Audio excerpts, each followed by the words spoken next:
ओम नमो भगवते वासुदेवाय। माघ मास का चौथा अध्याय। श्री वशिष्ठ जी कहने लगे, हे राजेंद्र, अब मैं माघ मास के उस महत्व को कहता हूँ जो कार्तिवीर्य जी के पूछने पर दत्तात्रेय जी ने कहा था, जिसमें साक्षात विष्णु जी के स्वरूप श्री दत्तात्रेय जी सहस्त्र पर्वत पर रहते थे। महिष्मति के राजा शस्त्र अर्जुन ने उनसे पूछा था कि हे योगियों में श्रेष्ठ दत्तात्रेय जी, मैंने सब धर्म सुने, अब आप कृपा करके मुझे माघ मास का महत्व सुनाइए। तब दत्तात्रेय जी ने बोला, हे राजन, नारद जी से ब्रह्मा जी ने कहा था, वही माघ महत्व मैं तुमसे कहता हूँ। इस कर्म भूमि भारत में जन्म लेकर के जिसने माघ स्नान नहीं किया, उसका जन्म निष्फल ही चला गया। माघ स्नान के बिना मनुष्य जन्म ऐसा ही है जैसे कि सूर्य के बिना मनुष्य जन्म होता है।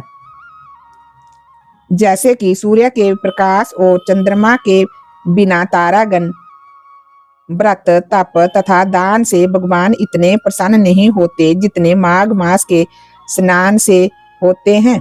जैसे सूर्य से अधिक कोई तेजवान नहीं, वैसे ही माघ मास के स्नान के समान कोई यज्ञ नहीं है, तप तथा दान नहीं है। भगवान की प्रसन्नता, पापों के नाश और स्वर्ग की प्राप्ति के लिए माघ स्नान अवश्य करना चाहिए। यदि ये पुष्ट शुद्ध शरीर माघ स्नान के बिना ही रह जाए तो इसकी रक्षा करने से क्या लाभ। ये शरीर हड्डियों का स्तंभ है, नसों से बंधा हुआ है, मांस के टुकड़ों से मड़ा हुआ, चर्म से ढका हुआ, दुर्गंध युक्त और मल मूत्र का स्थान है। शोक, बुढ़ापा तथा आपत्तियों से पूर्ण रोग का घर है। नासवान, गंदा तथा सबका आश्रय देने वाला है। दूसरों के दुख देने से दुखी, ईर्षा करने वाला है, लालची, कृतघ्न तथा नासवान है। दुख से भरा हुआ, दुख को धारण करने वाला, दुष्ट, इन तीनों दोषों से भरा हुआ और अपवित्र है। स्ववान से ही अधर्मी, तृष्णा से पूर्ण, काम, क्रोध, लोभ रूपी नरक के द्वार पर खड़ा हुआ है। जैसे कीड़ों और विष्ठा से पूर्ण शरीर अंत में नष्ट हो करके कुत्तों के काम में आता है, वैसे ही ये शरीर माघ मास के बिना व्यर्थ ही है। जल में बुलबुले की भांति और तुच्छ जंतुओं में मक्खी के समान ये शरीर माघ मास के स्नान के बिना मरण समान है। भगवान विष्णु की पूजा न करने वाला ब्राह्मण, बिना दक्षिणा के श्राद्ध, ब्राह्मण रहित क्षेत्र, आचार रहित कुल, ये सब निष्फल हैं। गर्भ से धर्म का, क्रोध से तप का, गुरुजनों की सेवा न करने से स्त्री तथा ब्रह्मचारी का, बिना जल अग्नि में हवन करने से, बिना साक्षी के मुक्ति का नाश हो जाता है। जीविका के लिए रहने वाली कन्या, अपने ही लिए पकाए हुए भोजन की क्रिया का, शूद्र से भिक्षा लेकर के किया हुआ यज्ञ और कंजूस का दान, ये सब नाशकारक है। बिना अभ्यास और आलस्य युक्त विद्या, असत्य वाणी, विरोध करने वाला राजा, जीविका के लिए की गई तीर्थ यात्रा तथा व्रत, संदेह युक्त मंत्र का जप, व्यग्र चित हो करके जप करना, वेद ना जानने वाले को दान देना, संसार में नास्तिक मत ग्रहण करना, श्रद्धा के बिना धार्मिक कार्य, ये सब व्यर्थ हैं। जिस प्रकार दरिद्र का जीवन व्यर्थ है, उसी तरह मनुष्य का जीवन बिना माघ स्नान के व्यर्थ है।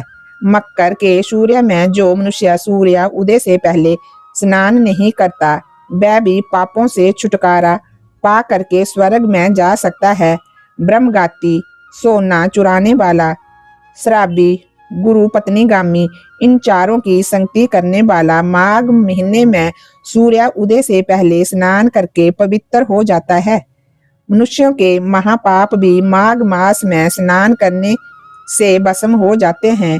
माघ स्नान का समय आने पर सब पाप ये जान करके कांपने लगते हैं कि जल में स्नान करने से हमारा नाश हो जाएगा। मेघों से मुक्ति पा करके चंद्रमा के चमकने की तरह श्रेष्ठ मनुष्य माघ स्नान से अग्नि के समान प्रकाशमान हो जाते हैं।